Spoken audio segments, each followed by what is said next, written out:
So, good afternoon, everyone. Welcome to the last installment of the mini on path integral approach to quantum mechanics and quantum field theory. Yeah. We still have the big pleasure of having Dr. Sunandan this afternoon, and he already gave us three very nice introductory lectures. Today, I'm pretty sure he prepared a series of integral fireworks for us to conclude the series of lectures with a bang, yeah, with a big bang. Yeah. So if you want to start sharing your screen, because at the moment I just can see me in your screen. Okay. But I'm sure you want to show the slides and not me Yes, to the yes, yes. participants. I'm sharing the slides. Yes. Are the Okay, slides perfect, excellent. are the Yes, slides yes, yes. visible now? Yes, yes. Now the slides are clearly visible, Okay. and in the meantime, more people joined, so Okay. we are ready Okay. to rock and roll. So whenever you're ready, you're welcome to that. I think I don't need to remind anymore to use the Q&A and so on and so forth, because everybody practices already for 3 weeks and everybody should know. Yeah. So please, Sunandan, Okay. over to you. Thank you, Professor Patriciano.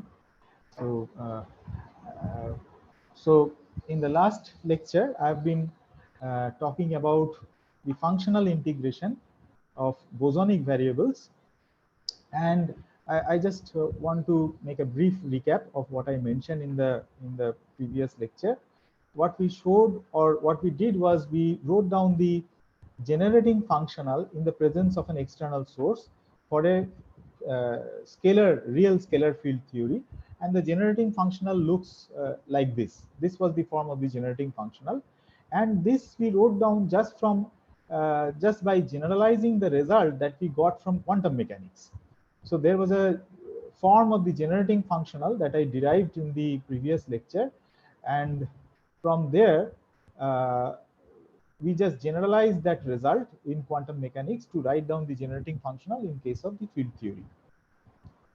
So this was the form that we derived in case of quantum mechanics. This was the generating functional in the presence of the external source, and this was proportional. I wrote down why proportional, because there are constants here sitting down here, which are not very important. So this was proportional to the vacuum to vacuum transition amplitude in the presence of the source. So this in the presence of the external source. So this was the notation that I introduced to signify the vacuum to vacuum transition in the presence of the external source.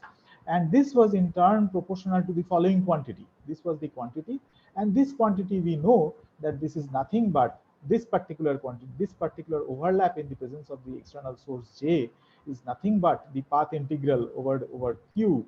It is a functional integral over Q, weighted by the e to the power of I by h bar action factor. So this was the result that I derived in case of in the quantum mechanical case. And then I straight away went to quantum field theory, where I wrote down the generating functional in the presence of the external source for a real scalar field theory. So now all these q's, these position q's, have now been replaced, which are functions of time t, are now replaced by fields. So x and t, so this phi here sitting over here, this I should write it down. Where is my just let me,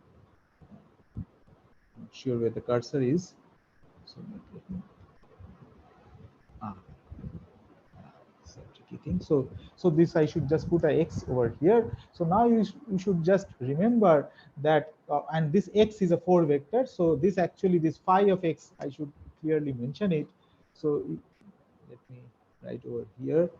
So this phi x, this basically means phi function of x vector comma t. So now this field is basically, so at each point in the space and time, there is a field, there is a function that is defined, and that is what we call a field to be. So we just generalize the result in the quantum mechanical case to the field theoretical case, and this is the result for the generating functional. And the main motive of writing the generating functional is to calculate the correlation function. So this was the result. And here S naught phi, I mentioned in the previous lecture that this is given by the following expression. This is the action for the free field theory, and you can put a lambda phi 4 kind of a self interaction term in the action. And then I went on to discuss, and our aim now is to calculate this generating functional for the field theoretical case. So in order to calculate, I showed one of the results, and this was once again a generalization of the ordinary Gaussian integral. I mentioned that the functional integral over the field phi e to the power of minus half integral from minus infinity to plus infinity d4x phi x a phi, where a is an operator, is nothing but the determinant of the operator to the power of minus half. So this is a straightforward generalization of the Gaussian integral, ordinary Gaussian integral that we encounter, and this is a functional Gaussian integral. So this is an exact result. And then I mentioned that I stopped at the point where I showed another result, which is nothing but the functional integral over the function phi, which is basically the field in this case, e to the power of minus integral from minus integral running from minus infinity to plus infinity d4x, then half of phi x operator a. I should in principle put a hat on top. I'm saying that is why I'm saying that a is not a function, it is an operator. So phi x a phi x plus b function of x. So this is a function, b is not an operator. Phi of x plus c function of x. This is also a function, not an operator. A more general quadratic form. The result for this is nothing but determinant of a of the operator square whole to the power of minus half times this expression e to the power of integral d4x. I'm not writing the minus infinity to plus infinity. It is implied. The limits are running from minus infinity to plus infinity. Half b of x a inverse, that is the inverse of the operator, b of x minus c of x. So what I shall start doing today is to give a proof of this result. And in giving a proof of this result, what I shall do is I shall use the result. I shall use this result that I've given on top. So I shall use result 1 in giving the proof of this result. The proof of this result goes as follows. What you do is just take this term half phi of x a phi of x plus bx phi x plus cx. So you can ignore cx because cx you can see that there is no phi x sitting, so you can just straight away take it outside the functional integral. So it does not. You can take it outside. The only two terms which are important in this functional integral are the first two terms. So I just take this term and this term. So half phi of x a phi of x plus bx phi of x. What I do is just complete the square. So what you can do is you can write this thing as half of phi plus b a inverse a phi plus a inverse b, and then you can just multiply it out, multiply this full thing out, and you will see that it will reproduce the first two terms, but it will generate an extra term. So you need to subtract that extra term out. So that extra term that generates out of the multiplication of this full thing is this term. So you need to subtract this term out.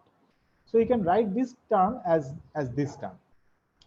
So now what you do, you just pluck this expression, this thing in terms of this in the functional integral. So if you just put it inside the functional integral, it will look like this. The integral in the exponent looks like this. It is integral d4x half phi x a phi x plus bx phi x.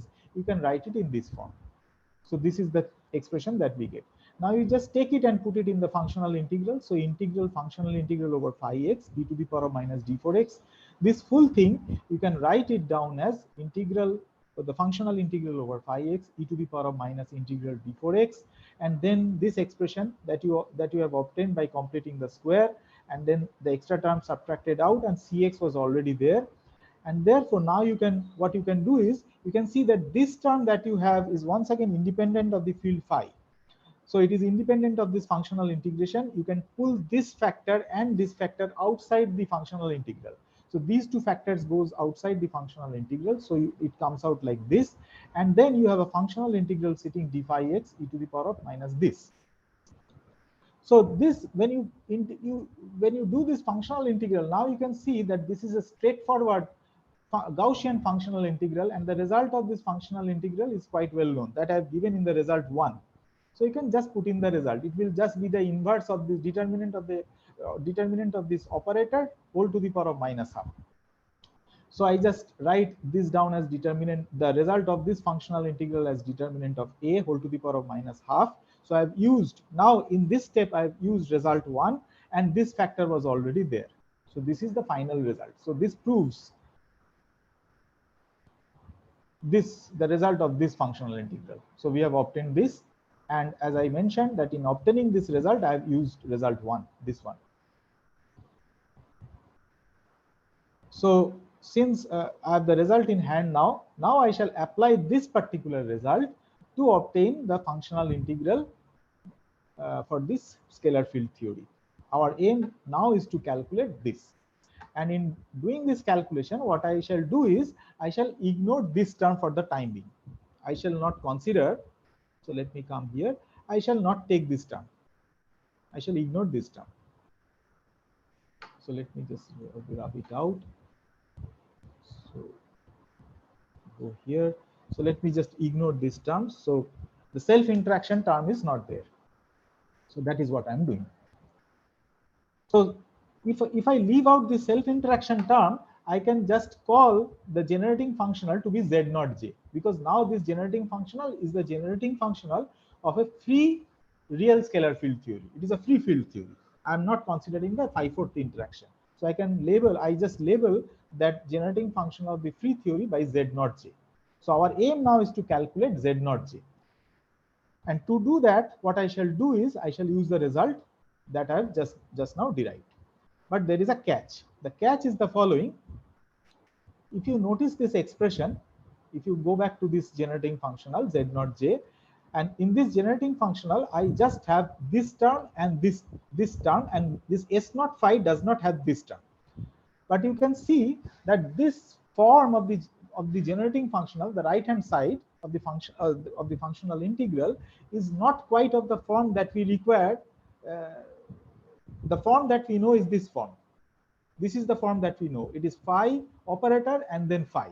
But this is not quite of that form. So what we need to do is a small trick. We just need to do an integration by parts. So if you do an integration by part, this del mu will fall on this part on this side, and you will get an extra minus sign. So you will get a box operator. And now when you get a box operator, you can combine this term with this term. So what I'm saying is that if you just do an integration by part, you will get minus d4x times half del mu. So there will be a phi del mu phi plus m square phi square. This is what you will get, and this particular thing is nothing but the box operator. So you can write this full thing as half of phi box plus m square phi. So this is how you can write this term, and there will obviously be a boundary term, but the boundary term at the boundaries, the field, you assume that the field vanishes at the asymptotic boundaries. So that boundary term goes to 0. So you will end up with this term. Now this form of the functional integral, when you do the integration by part, this form is exactly the form that we have, for which we have the result of the functional integral. So if you do that trick, now you can readily calculate. So Z0 J you can recast in this form. This is the form you can recast to, and then I just put in a minus I epsilon. This is where epsilon is some small parameter, infinitesimal small parameter that approaches to 0 from the positive side. So this is done to avoid the poles. So and this plus I epsilon trick is the standard trick to get the Feynman propagator. So this is the trick that you introduce inside to get the Feynman propagator. There are many different kinds of Green's functions: the retarded Green's function, the advanced Green's function, and this is the Feynman Green's function. So this is the I epsilon trick, famous I epsilon trick, by doing which, if you do this I epsilon trick with this epsilon going to 0 from the positive side, you will get the Feynman propagator. So now Z0 J you can cast it in this form by doing the integration by part. And now you can see that this operator is a differential operator, and that we call it to be I box plus m square minus I epsilon. Okay, so we call this to be this, and then bx is minus ijx, and cx in this case for the generating functional of the free real scalar field theory, cx is 0. So you can now straight away apply this result that we have obtained. This was the result, and you just apply the result with the following identification for the operator A, the function B, and the function C. So if you do that identification, you will get z0 j to be equal to determinant of this differential operator whole to the power of minus half, and the important factor that you have is e to the power of integral d4x half minus I jx. So you can see these comes from this half bx a inverse bx minus integral d4x cx. Cx is 0, so this term is gone. Bx is nothing but this thing minus ijx, so you just put in minus ijx there, and this a is this is a inverse, so this is the inverse of this operator. So when you put it there, you will get z0 j to be equal to determinant of this differential operator to the power of minus half e to the power of integral d4x half minus ijx a inverse minus ijx. And this functional determinant, there is a way to calculate these functional determinants, and I have sketched the way in the previous lecture. Yeah, I can tell you later if you are interested in the way by which you can calculate this functional determinant. But for the time being, it is not important to calculate this functional determinant at all. You can just call this to be some normalization constant capital N, and then times e to the power of minus half integral d4x jx a inverse jx, where this a inverse is an operator. It is the inverse of the differential operator that I've just now shown. So a inverse is basically this thing. So now our aim is to calculate this particular object. So let's do that. So to do this calculation, what we need to do is to define the Green's function, the Feynman-Green's function. So box plus m square minus I epsilon delta f, this is the Feynman-Green's function. So when this operator acts on the Feynman-Green's function, you get a delta function, a Dirac delta 4-dimensional Dirac delta function. So this is the definition of the Feynman-Green's function. So delta f x minus y, you can straight away in a formal way, you can just write it as minus inverse of this operator acting on the Dirac delta function. This is quite straightforward. But our aim is to calculate the action of this operator on jx. So in order to do that, so action of this operator on jx, you can write it down as this operator acting on the following integral, and the integral is d4y delta 4x minus y jy. You can write jx in the following way because I've just introduced a Dirac delta function. So if you integrate this, you will again get back jx. Now you see that this operator was acting, this box was acting on x part. So you can just take it inside the integral because this is an integration over y. So you can take it inside the integral because this box is acting on the x part. So it just acts on the Dirac delta function, the x part of the Dirac delta function, not on jy. So this operator acting on Dirac delta function is nothing but the Feynman-Green's function delta f x minus y from this result that I've just now shown. So you will get delta f x minus y jy. So our job is done. You just, the action of this operator on jx is therefore minus integral d4y delta f x minus y jy. So we have got the result z0 j, the generating functional for the free real scalar field theory, is nothing but, apart from some normalization constant, it is e to the power of minus I by 2 integration d4x d4y jx delta f x minus y jy. This is the Feynman-Green's function, and these are the external sources. The result we have, the result that we were after, we have obtained that result, and everything, this full thing is basically a function. And our claim is that this generating functional is a very important quantity, because if you functionally differentiate this generating functional with respect to the external source, you will recover and set the source to 0 after the end of the calculation.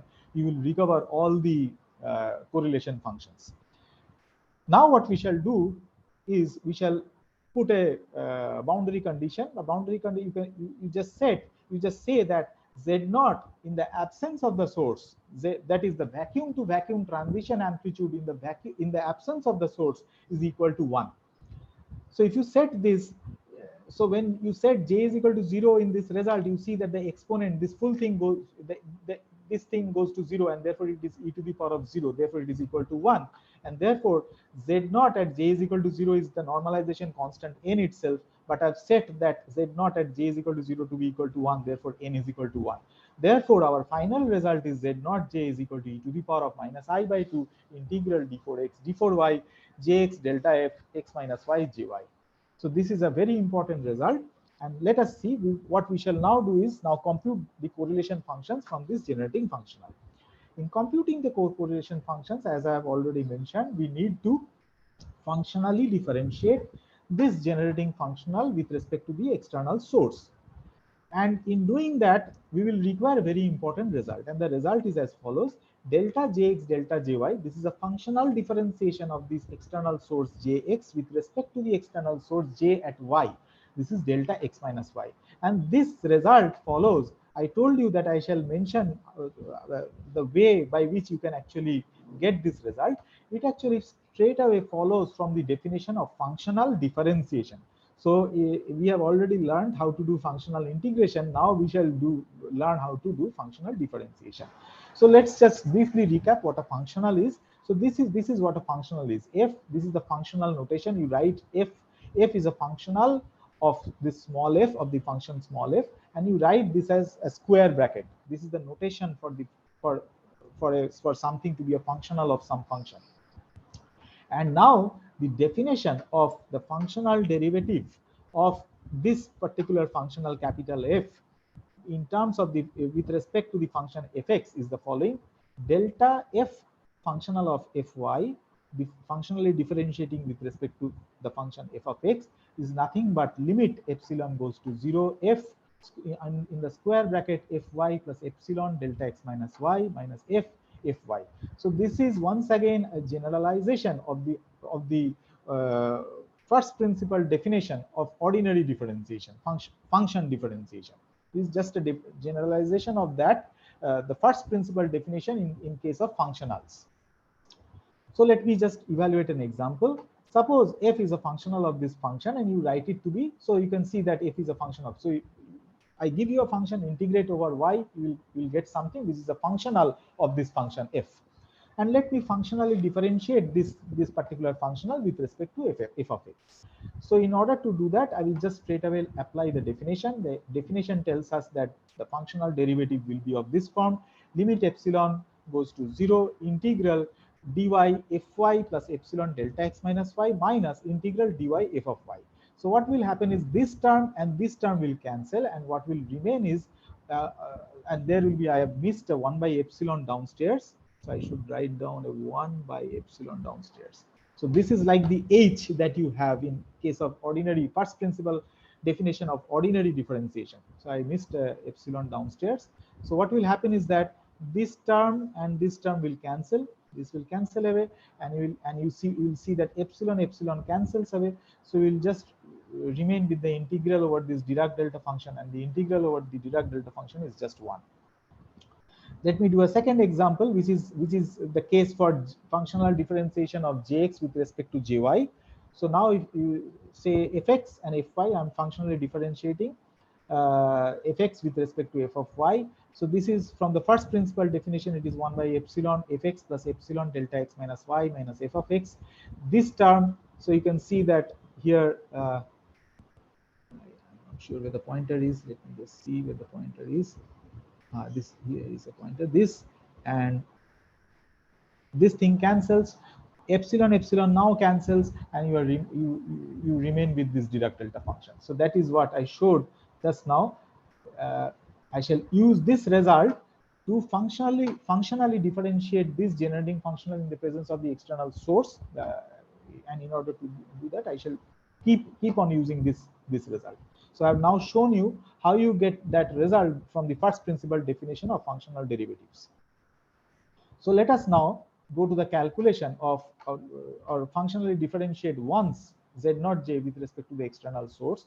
So delta z0 j delta jx is basically delta jx, and this is the result for z0 j. And I've introduced a shorthand notation. The shorthand notation that I've introduced is the following. I'm writing this particular thing. So let me just come here. I'm just writing this as e to the power of minus integral j delta f j. This is my shorthand notation. So whenever I have this term, I will just write it to be like this in a shorthand way. So let me go back once again to this slide. So if you, so I'm using the shorthand notation, and now I'm differentiating, functionally differentiating this expression with respect to the external source j of x. So when you do that, you will get the following thing. What will happen is that it is just like ordinary differentiation, because functional differentiation obeys all the rules of ordinary differentiation. You will have this exponential. So I write down the exponential in this form, and then it will pull down the exponential in the numerator. And the numerator, and this expression is nothing but this in longhand notation, this is basically this. And in place of x and y, I have just x and y were dummy indices, so I have replaced the dummy indices by x1 and x2. So I'm writing it like this. And now what happens is delta jx basically acts on this thing, and this thing remains untouched, because after functionally differentiating, this thing remains, and then delta jx acts on this thing. And now you can see that this particular term will give you two terms, because this will act on this thing with this thing untouched, and then this will act on this jx2 with jx1 remaining untouched. So this is like the Leibniz rule for functional derivatives. So if you do that, you will get these two terms, and you know that this term is basically the Dirac delta, four-dimensional Dirac delta function x1 minus x, and this is the delta 4 x2 minus x. So if you do that, you will get two terms multiplied by this thing, and but both these two terms, if you now do the integration over the Dirac delta function, you will see that both these two terms actually are same. They will contribute, you will get a factor of 2. You can add these two terms up, and the final result will be of this form. This will be the form. So you get a factor of 2 because those two terms have added up, and the final result is of this form. And now our aim is to evaluate this at j is equal to 0. So when you evaluate this at j is equal to 0, you will see that this thing goes to 1, but there is a j sitting here. So this result is actually 0. When you evaluate this at j is equal to 0, this is equal to 0. But so this is the definition of the one-point function. If you remember correctly, that if you differentiate once with the generating functional with respect to the external source and set it to j is equal to 0, you will get the one-point function. And the one-point function is basically nothing but the expectation value of the field operator in the vacuum, in the field vacuum. So there is a connection of this path integral technique. There is a one-to-one connection of this path integral technique with the canonical quantization, and and the connection is that these things that you calculate in the path integral way, these are associated to the canonical quantities in this way. This is the expectation value, and I have actually shown you the connection in the quantum mechanical case. So this is basically this particular derivative multiplied by minus IH bar divided by Z naught J evaluated at J is equal to 0. When you evaluate this at J is equal to 0, Z naught J is basically equal to 1. And this is basically equal to the expectation value of the field operator in the vacuum. And that you can see that this result is basically equal to 0. So the one-point function is basically equal to 0. Let us now move ahead and calculate the two-point function. And the two-point function is basically the free propagator of the theory, of the scalar field theory. So now you know what delta Z naught J delta Jx is. So you differentiate once more and then set the result to J is equal to 0. So if you differentiate now this with respect to Jy, functionally differentiate this with respect to Jy, you will get this. So delta Jy acts on this full expression. And now so delta Jy will act once on this with this thing remaining untouched, and then it will act on this with this remaining untouched. So if you do that calculation, I've done the calculation here. So from the first term, when this acts on this thing, so what you need to do here, this y is a dummy index, and remember this y here is like a free index. So you need to change this y to x2, otherwise you will fall in a problem. You need to replace all these y's by x2s, because these are dummy indices, dummy variables. So replace this by x2, Now there is no problem. Delta delta jy acts on this jy, and it will give you a Dirac delta function. It will be delta 4 x2 minus y, and you can do that integration now over y over x2, and this will remain untouched, and then you can evaluate that to j is equal to 0, and that will give you a contribution. But the other term that you will have when you differentiate this term with respect to jy, another factor of jy will be pulled down to the numerator, and when you evaluate that to j is equal to 0, that term will go to 0. I've done this calculation here in details. So what happens is that this will give you delta delta jy, this will act on this term multiplied by this, plus this term remaining untouched, delta delta jy acting on this exponential term. The first term here that you have here, when you do this this thing, when this acts on this gives you a Dirac delta function, and when you do the Dirac delta function integration, it gives you this, and then there is another term like this. This is the second term that you have. And now our job is to evaluate this at j is equal to 0. So when you evaluate this at j is equal to 0, you will see that the second term drops out, because j is equal to 0, this goes to 0, and this goes to 1. So this is 0. And this term contributes, because j is equal to 0, this goes to 1. So this term is basically equal to, so this full thing evaluated at j is equal to 0 is nothing but minus I h bar delta f x minus y. And this is the 2-point, the definition of the 2-point function is like this. The 2-point function is basically defined as minus I h bar whole square divided by z naught j times this factor, and the whole thing evaluated at j is equal to 0, and that will give you a factor of minus a factor of I h bar delta f x minus y.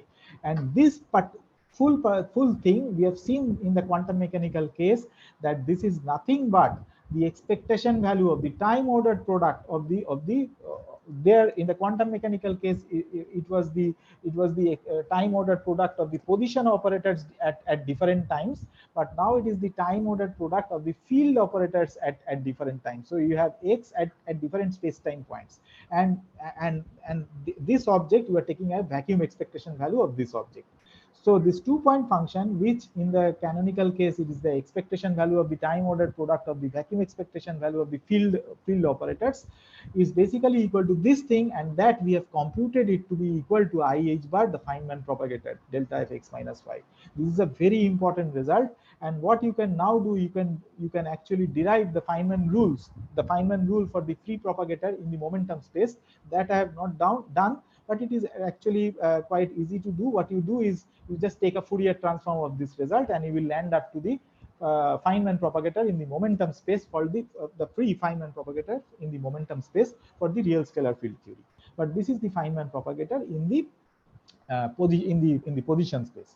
So now let me I will show you a brief review or a brief thing about the Feynman diagrams. So the 2-point function that we have already derived by functionally differentiating z naught j 2 times with respect to the external source, is basically equal to I h bar delta f x minus y. F denotes Feynman propagator. You can write this result in a nice way, in a nice diagrammatic way, by writing in this way.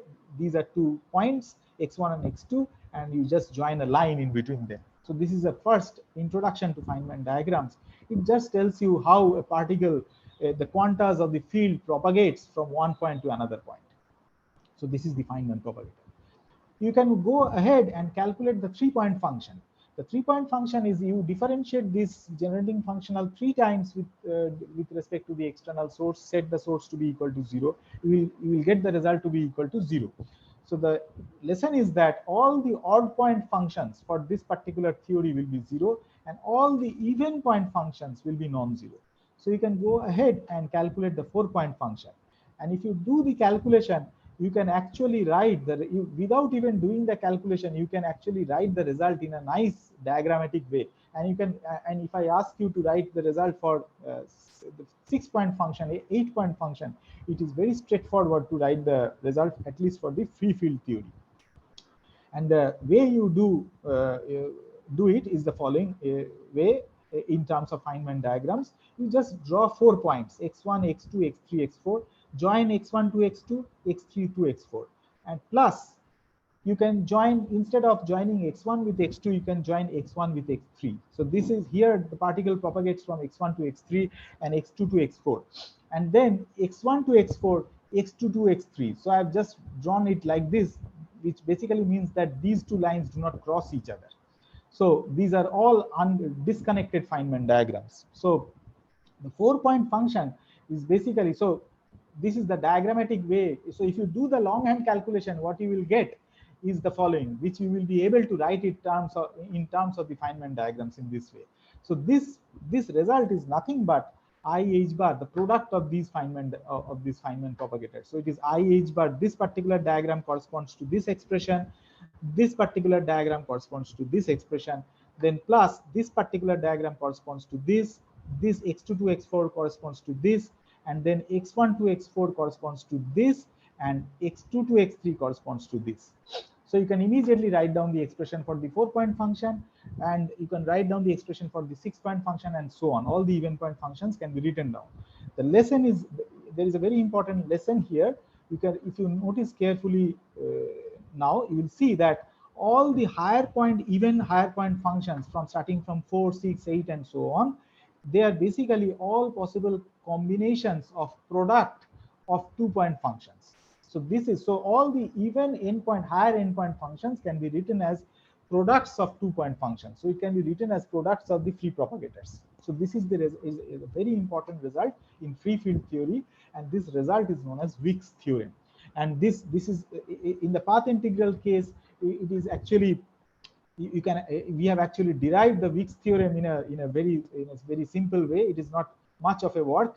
We have actually got this result. This is basically Wick's theorem, and we have derived this result by much more economically than what would have required in the canonical case. In the canonical case, in order to show this result, you have to do a lot of hard work in order to prove Wick's theorem. But you can see Wick's theorem in a very easy setting, very easily in the path integral setting.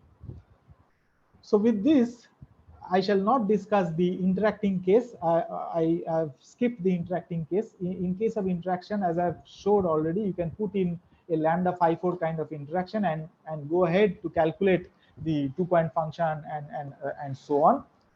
And the real fun starts from when you put in interactions. You will see that the free propagator gets corrected. Gets corrected by some extra terms, and those extra terms are basically infinities. That is something very interesting and not only interesting, something very remarkable thing that happens in quantum field theory. And people thought that since infinities appear in quantum field theories when you put in interactions, therefore the full thing, the full formalism may be actually wrong. It may not be correct. And that actually led to the discovery of regularization and renormalization of quantum field theories, etc. So that is a long story, but I shall just restrict myself to free field theory now. So let me go to another example. Now I shall talk about fermionic free field theories, and with this I shall try to conclude my lecture. So let me start with Grassmann algebra. So this is something very interesting, is Grassmann algebra. So let me give you a definition of what Grassmann algebra is. A n-dimensional Grassmann algebra G is formed by generators theta I, where I runs from 1 to n, that satisfy the following algebra. So this is and so this curly bracket theta I comma theta j is basically defined as theta I theta j plus theta j theta I. So it is like an anti-commutator, and this is equal to 0. So these generators theta I that form this Grassmann algebra, they are basically anti-commuting numbers, where ij runs from 1 to n. So if you have this definition for this for these objects, then you can immediately see that if you set j to be equal to I, then theta I square is equal to 0. These are called Grassmann numbers, or anti-commuting numbers, or super numbers. They are used to describe fermions, since theta I square is equal to 0 implies Pauli exclusion principle. No two identical fermions can be in the same quantum state. So this is something very important. So now I shall move forward with and work with these weird objects which are called Grassmann variables. So let me go to the case of a so let me now Taylor expand or look at the Taylor expansion of a function of a Grassmann variable, single Grassmann variable theta. So for n is equal to 1, there is only one Grassmann variable theta. An arbitrary function is given by f of theta is equal to f naught plus f1 theta, where f naught and f1 can be real or complex numbers. So this is something very important. So you can see that the Taylor expansion of this function of this single Grassmann variable will contain only two terms. F0 and F1 are ordinary numbers which can be real or complex, but this theta is a Grassmann variable, and there are no higher order terms like theta square, theta cube, because from theta square onwards, since theta square is 0, all higher order terms are 0. So the Taylor expansion, unlike the bosonic variable case, unlike ordinary commuting numbers, in case of Grassmann numbers, it actually terminates at the linear order level. So it terminates here. For n is equal to 2, which means that now you have two Grassmann variables, f function of theta 1 comma theta 2. The Taylor expansion of this function is basically f0 plus f1 theta 1 plus f2 theta 2 plus f3 theta 1 theta 2, product of this. And all higher order terms involving theta 1 square and theta 2 square, they vanish. So there are no higher order terms involving for this function. It terminates at this point. And this expression, you can again write it down for this term, since theta 1 and theta 2 are anti-commuting numbers. So if you can write this theta 2 on this side, and if you write theta 2 on this side, which is this, it will be at the expense of a minus sign. F0, F1, F2, F3 are arbitrary C numbers or ordinary numbers. Now we need to know how to take derivatives. So in case of Grassmann numbers, there are two kinds of derivatives because of this weird nature of these numbers. There is one is called the left derivative and the other is called the right derivative. So left derivative is like this: del L, which denotes left derivative, del L del theta 1 of this function f theta 1 theta 2. What you do is, just in order to take the left derivative, you can already see that you are taking the derivative with respect to theta 1. The variable with respect to which you want to take the derivative, the left derivative, you have to keep that variable on the left hand side and then take the derivative.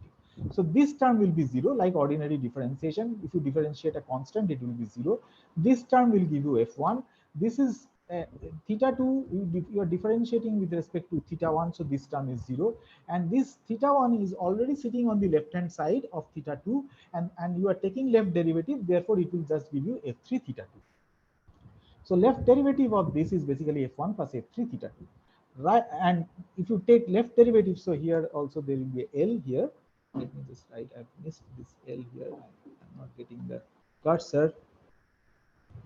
I cannot see the cursor, maybe somewhere here. Okay, somewhere here. So I've missed L over here. So del L del theta 2, f of theta 1 theta 2. Now you're taking left derivative with respect to the variable theta 2. So in that case, what you have to do, you have to take theta 2 on the left hand side of theta 1. So which is this expression, but now you have a minus sign in turn. And if you take the left derivative now you will see that the result is f2 minus f3 theta 1. So you can see that the left derivative of this function with respect to theta 1 and the left derivative of this function with respect to the variable theta 2 are not same. So I've just added a small note. Note that left derivative is defined by removing the variable from the left of its Taylor expansion. Similarly, you can derive the right, you can define the right derivative also. The right derivative is denoted like this. So in this case, the variable with respect to which you are taking the right derivative, you have to keep that variable on the right hand side. So in this case, you are taking the right derivative with respect to the variable theta 1. So you have to keep the variable on the right hand side of the of theta 2, and that will give you an extra minus sign because theta 1 and theta 2 are anti-commuting numbers. So and when you do that and then differentiate with respect to theta 1, this will be the result. And for the other case, if you take the right derivative with respect to the variable theta 2, you will get f2 plus f3 theta 1. So we have learned how to take left and right derivatives of functions of Grassmannian variables. Let us do another simple calculation. This is also quite important. We know that any two Grassmann numbers actually anti-commute among themselves. So theta 1, theta 2 anti-commutator is basically 0. So this actually implies that theta 1 square or theta 2 square is equal to 0. Now let us do a very simple calculation. This is the Taylor expansion of two Grassmann variables that I have already shown. You just do the following computation. You differentiate this. I'm taking left derivatives now. So I've skipped this L notation here. These are all left derivatives. You can do the same thing with right derivatives and see that you will get the same result. So if you take the left derivative of this function with respect to theta 1 and then multiply the result with theta 1, so the result you will get is this. And this you can simplify it to be this. And now you just straight away compute theta 1 multiplied by f. This will be this. So you can see that first term will be f naught theta 1. The second term is f1 theta 1 square. So this will be 0. And third term will be f2 theta 1 theta 2. F2 can be kept on anywhere. It can be kept here. It can be kept here. It can be kept here. I've kept it here because these are ordinary numbers. And theta 1 multiplied by this number, theta 1 square appears. Therefore, it is 0. So the only two terms that survive is this and this. Which one? So just a minute. This will be theta 2, right? This will be theta 2. So this will be f3 theta 2. This will not be theta 3. I have just made a small error. So you can just remove this thing from here. So this will be f3 theta 1. Let me just write theta 2. Now everything is fine. So now what we have is, so when you multiply this full thing, the f by theta 1, the only two terms that survives is this. And now what you do is you calculate from this expression, this particular theta 1f, you just take a left derivative with respect to theta 1. So when you take a left derivative with respect to theta 1, it will give you f naught plus f2 theta 2. And now, so you have this expression and you also have this expression, theta 1 del f del theta 1. So you just add these two expressions up. If you add these two expressions up, you can write this as theta 1 del L theta 1 plus del L theta 1 of theta 1 bracket f. So this term actually means this term. But when you add these two terms, you will get this term. But this term is nothing but is equal to the function f itself. This is the function f of, so let me just write here, it's a function of theta 1 comma theta 2. So the moral of the story is that if you now get rid of this function f, you can actually write theta 1 del L theta 1 plus del L theta 1 theta 1. This, mind you, that del L theta 1, you should not set this to be equal to 1. That is a mistake. It actually means that there is a function sitting here and del L theta 1 acts on the product of theta 1 times the function f. So you can write this expression that we derived just now as theta 1 del L theta 1 plus del L theta 1 is equal to some identity operator. So it basically tells us that the anti-commutator of theta 1 del L theta 1 is basically equal to 1. And it is easy to show that theta I del L theta j in general is equal to delta ij, which actually means that if you put theta 1 and del L theta 2, this will be 0. Only for when the I and j indices are same, it will be equal to 1. So this is an important result that I wanted to show. It will be important in the subsequent discussion. And you can also show that the anti-commutator of theta I and theta j is basically equal to 0. So we have learned how to differentiate Grassmann variables. Now let us learn how to do integration of Grassmann variables. So integration of Grassmann variables is done in the following way. Integral d theta, Grassmann integration is basically defined to be the same as Grassmann differentiation. So integral d theta is nothing but del L theta. So this is the definition of Grassmann integration. So now you can see that from this definition, two important results follow immediately. Integral d theta 1. So what is integral of d theta? It is basically integral d theta is equal to del L theta acting on 1, which is equal to 0. So you differentiate a constant with respect to theta, it will give you 0. And integral d theta theta is nothing but, by definition, it is del L theta of theta, which is equal to 1. So these are the two important rules of Grassmann integration, that is integral d theta is equal to 0 and integral d theta theta is equal to 1. And if you write integral theta d theta, it will give you a -1, because d theta and theta, they also anti-commute with each other. When you take this on the other side, you will get a minus sign. So it will be equal to -1. So this is for the one-dimensional case of one Grassmann variable. Let us look at the n-dimensional case now. In the n-dimensional case, it is integral d theta I is equal to 0 for each I is equal to 1 to n, and integral d theta I theta I is equal to 1 for each I running from 1 to n. Let us work out a simple example.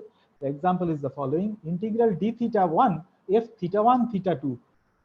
So I'm integrating the function of two Grassmann variables with respect to theta 1. If you do that, you just put in the form of the function of two Grassmann variables. So for the first thing, this is f naught integral d theta 1, this term is 0. The second term, you can pull out f1 outside the integral, it is d theta 1, this is equal to 1. The second case, the second thing is this one, it is f2 goes outside integral d theta 1 theta 2. Theta 2, you can pull it outside the integral at the cost of a negative sign. It is just integral over d theta 1, which is 0. And then the last term, it is integral over d theta 1. So that will integral over theta 1. So integral d theta 1 is basically equal to 1. So it will give you a factor of f3 theta 2. So our final result of integrating this function of two Grassmann variables with respect to theta 1 is nothing but f1 plus f3 theta 2. And if you look at this carefully, you will see that this is nothing but equal to the left derivative of this function with respect to theta 1. So you can, so that is the starting point with which we have actually developed the rules for functional integration of function integration of integrating Grassmann variables, Grassmann integration. So it should be like that, integration is the same as differentiation in case of Grassmannian variables. So you have recovered that result. Now let us do a case of multiple integrals. Instead of integrating over theta 1, now you have an additional integral over theta 2 also. So if you do that, integral d theta 1 d theta 2 f of theta 1 theta 2, you just put in the form of this function f over here. And in this case, you will see that f1 here, and now you have to integrate over d theta 2. Integral d theta 2 will be 0, and only term that will survive is this term, because integral d theta 2 theta 2 will be equal to 1, and that will basically give you f3. But here there is a trick. You have to be careful about the signs. So if you look at this integral, the first term is 0, the second term is 0, the third term is 0. So the only term that survives is f3 integral d theta 1 d theta 2 theta 1 theta 2. You have to now take theta 1 from you have to just hop theta 1 on the other side of theta 2, and in doing that hopping, you will get a minus sign, because theta 1 and theta 2 are anti-commuting. You will get a minus sign, and then it will be minus f3 integral d theta 1 integral d theta 2 theta 2. Both these integrals are equal to 1, and that will be, therefore it will give you minus f3. So the result of this particular integral is basically equal to minus f3.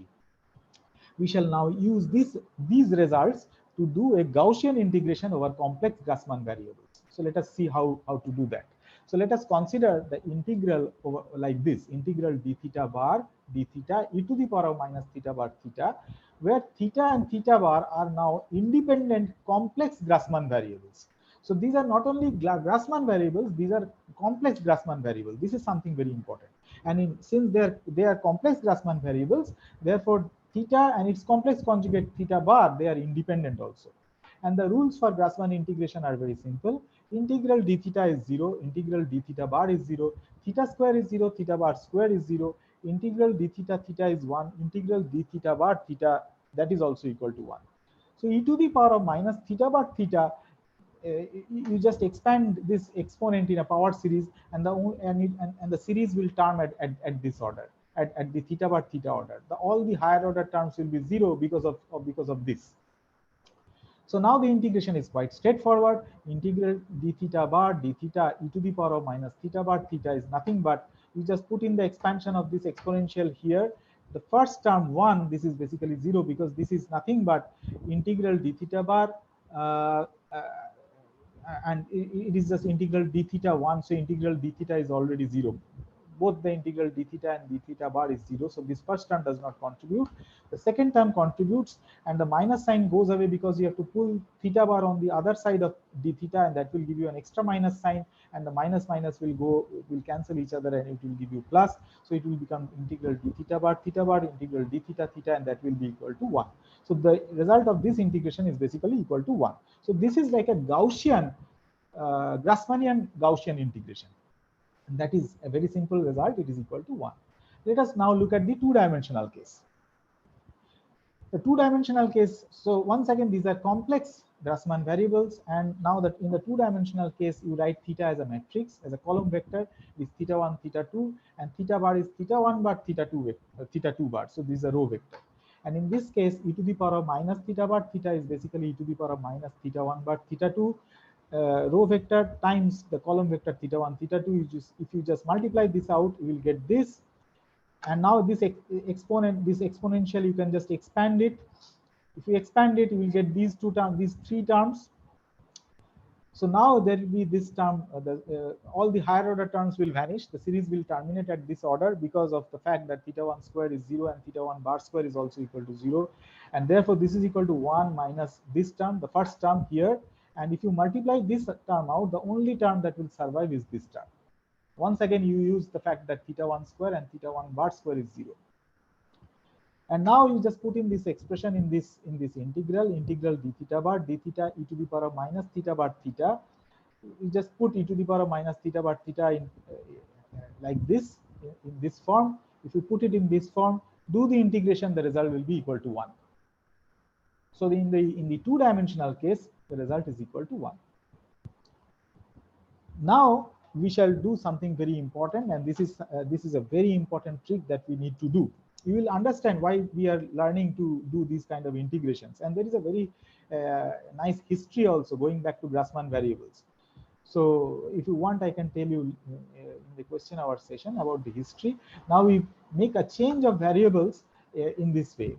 We say that theta is equal to m alpha and theta bar is equal to alpha bar n transpose, where m and n are 2 by 2 matrices, and alpha bar are new independent complex Grassmann variables. So since theta is equal to m alpha, this implies that theta 1, theta 2 column vector, you write m in this form and alpha 1, alpha 2 as a column vector. And from here, you will see that theta 1, theta 2 is nothing but the product of these two things. And if you just apply the Grassmannian rules now of between alpha 1 and alpha 2, you will see that theta 1, the product theta 1, theta 2 boils down to this expression. And this particular thing is nothing but the determinant of this matrix. So this theta 1, theta 2 is basically determinant of m alpha 1, alpha 2. In a similar way, you can show that the product of theta 1 bar, theta 2 bar is basically determinant of n alpha 1 bar, alpha 2 bar. But integral d theta 1, d theta 2, theta 1, theta 2, since theta 1 and theta 2 are dummy variables, dummy Grassmann variables, you can write this down as integral over d alpha 1, d alpha 2, alpha 1, alpha 2.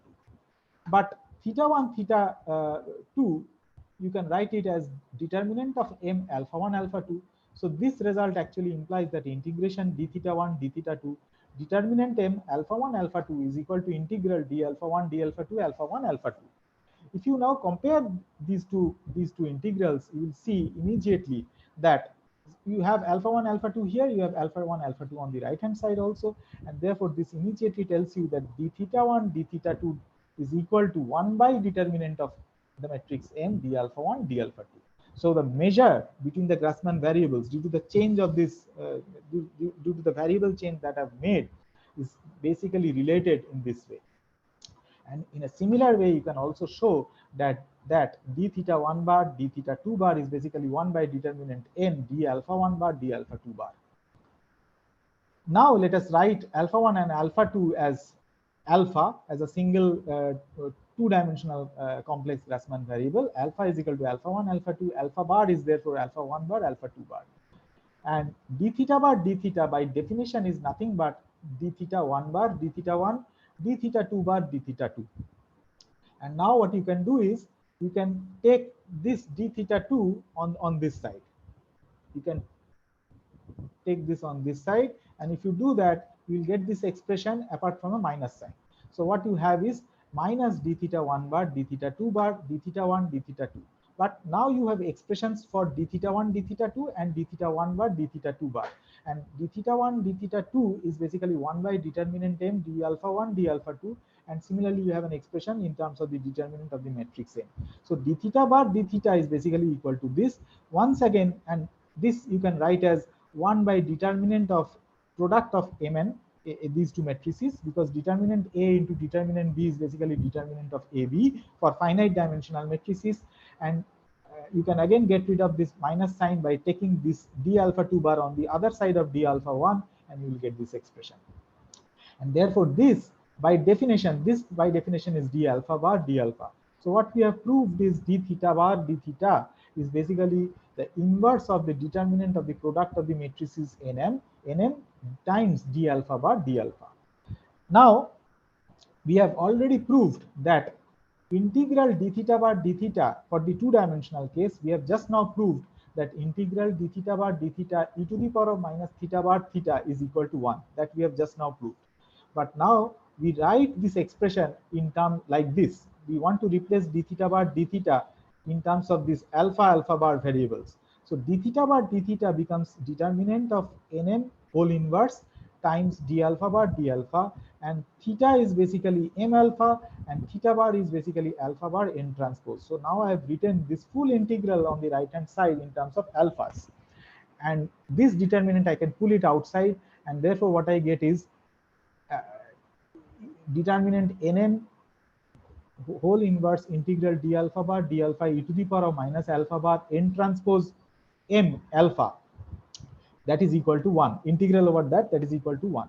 Now I call this n transpose m, the factor that is sitting in between alpha bar and alpha, I call this to be equal to the matrix A. So that actually gives me determinant. So from this definition, determinant of nm is determinant n for finite dimensional matrices, but determinant of n is basically determinant of n transpose.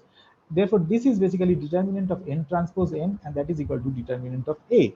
And therefore, you can actually write this down. So n transpose m, that is equal to A. So this factor becomes e to the power of minus alpha bar A alpha, and determinant of n m, that can be written as determinant of n transpose m. So that is, this factor is also basically equal to determinant of A. So therefore what we have is integral d alpha bar d alpha. If I take it on the other side of the equation, so what we will get is a final result, integral d alpha bar d alpha e to the power of minus alpha bar A alpha. This A is the matrix operator, that is equal to determinant of A. So this is a very important result. This is a result for Gaussian, Grassmann Gaussian integration. So if you notice carefully, there is a crucial difference between Gaussian bosonic integration and Gaussian Grassmannian integration.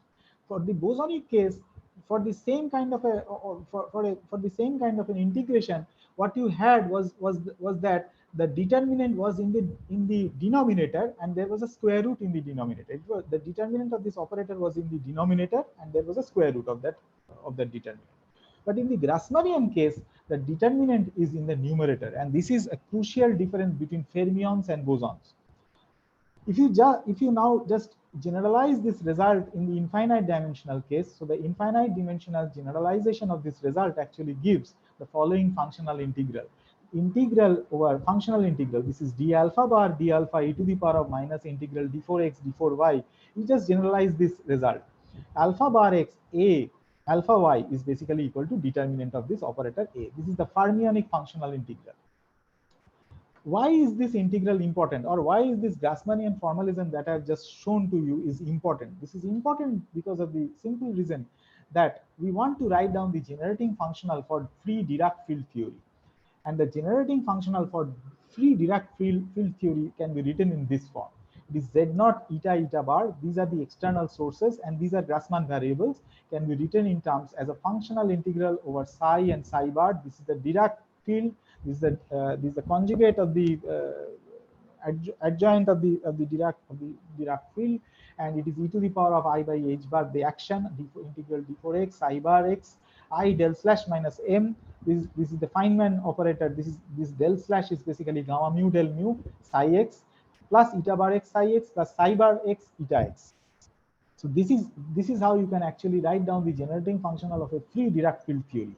And all these psi's, these are anti-commuting numbers now. These are basically Grassmann variables. And since these are Grassmann numbers, you can straight away apply the result that I have just now derived here. If you apply that result, the result will be this. I leave it as an exercise for you to do it. You can see that if you just use this result, you will be able to show just as we did it in the bosonic case. If you just follow a similar approach in this case, you will be and use the result that I've derived for Grassmann integration, Gaussian integration, you will end up to this thing, where this SF is actually the Dirac free field propagator. This is the Feynman Dirac free field propagator, and this is the value for the generating functional. And the 2-point function, that is the Dirac propagator, can be easily obtained from this generating functional by functionally differentiating this expression with respect to the external sources and setting the external source to 0, and it will give you this result. It will be equal to I h bar SF x1 minus x2. So this is the result for the free propagator of the Dirac field theory, and this can be derived in the path integral way in this way. You can do the same calculation in the canonical way, in the canonical approach also, and you will end up to the same result. And this is basically nothing but the time ordered, the vacuum expectation value of the time ordered product of the free Dirac field operators at different space-time points. So this is the result for the 2-point function, and that we have derived in a path integral approach. And this is this SF is actually related. So this SF is basically the Feynman-Green's function, and it is actually defined in this way, that is I del slash minus m. This operator acting on the Feynman-Green's function is basically equal to the Dirac delta function delta 4 x minus y. So I think this is a good point. I've just overshooted my time today. I think this is a good time to stop here. So what I've covered is free bosonic field theory and free fermionic field theory, and I've tried to do the calculations in a path integral way. I've given you a way to write down the generating functional, and from there we have learned how to functionally differentiate that generating functional for in both the bosonic and the fermionic case with respect to the external sources, and then set the external sources to 0 and get all the endpoint functions out of the theory. So I think this is a good point to stop here. Thank you very much.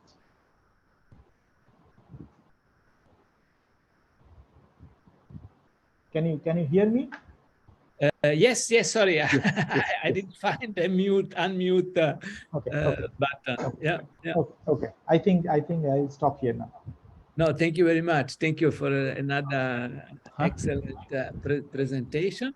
And let's see if the participants that have been with us for 4 weeks have some questions for you, because I don't see any in the chat or in the Q&A.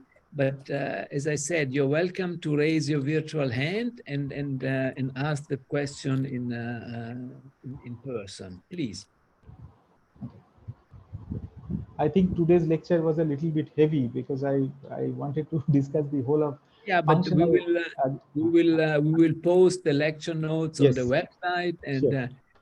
Maybe just one question for me, Sunandan.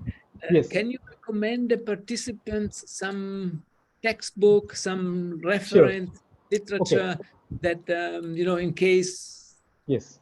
So I think a good starting point for learning path integration in quantum mechanics or in quantum field theory is the book by Ryder, Louis Ryder. Yes. That is a good starting point to learn these techniques.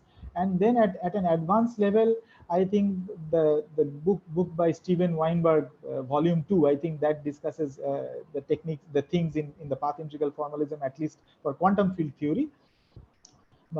Steven Weinberg, Theory of Fields, volume 2. And that actually covers a lot of material. And then the book by Peskin and Schroeder is also very good. Okay, excellent. So just the classics. yeah. And there is also a book, Path Integral Techniques in Quantum Field Theory by Rivers. I think the name of the author is Rivers. Okay, yes, I think I Yeah, know yeah, that. yeah. Yeah. No, perfect. There Excellent. are quite a few good books. There is also one book, Quantum Field Theory, a Path Integral Approach by Ashok Das. Okay. So that is also a very good book for beginners. You can start from there, and you can get hold of a lot of calculations from this book. Perfect. Excellent. Thank you very much.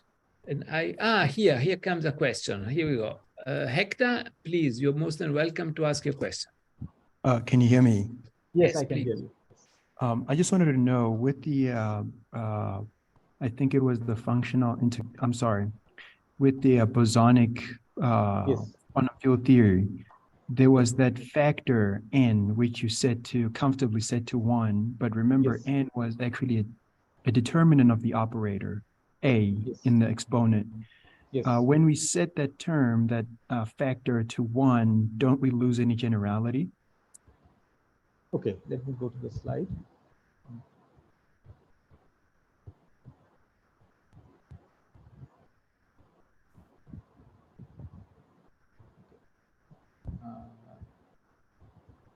Let me come to the result. Propagator, and here is the result. Yeah, this is the point. Yes. So this was the factor n, and that n is basically nothing but the expression for this part, not for this part, for this determinant of this thing. So now this I have set it to be equal to some normalization constant. And you are absolutely right. If you actually evaluate this functional determinant correctly, then you will be able to see that this is not equal to 1. Definitely this is not equal to 1. You will get some result here. But the trick is very simple. The trick is nothing but, I have not written the factor here, but the trick is that you just put in some constant here, n tilde. And then what you say is that this constant n tilde times this, the result that you get from this determinant, the functional determinant, that you set to be equal to 1. So you choose your normalization constant n tilde appropriately, so that this multiplied by this thing is equal to 1. And that actually means that you have set z0 at j is equal to 0 to be equal to 1. That is the way you actually set this thing equal to 1. I did not write that normalization constant. So it basically means that you can dump all these factors, because this factor is unimportant, because this factor does not contain any j, any external source j. So it will not give you a contribution in the functional derivative when you functionally differentiate z0 j with respect to the external source j. So that is a factor, completely unimportant factor. And not only that, you should also remember that you should satisfy the boundary condition that when there is no external source, then the vacuum to vacuum transition amplitude should be equal to 1. That is your boundary condition. So in order to achieve that, in order to achieve the fact that z0 at j is equal to 0 is equal to 1, you just put an extra normalization constant n tilde here. So n tilde times this value is equal to 1. I hope that clarifies your question.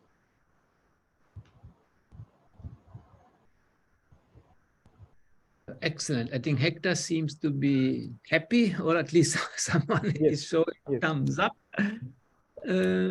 Sunandan, I don't see any other questions. So it is my pleasant duty to thank you very much for your time and for preparing the nice lectures. Yeah, as in the past, we will upload soon the lecture notes on the website so that people can go back to them and read them at their pleasure. Yeah.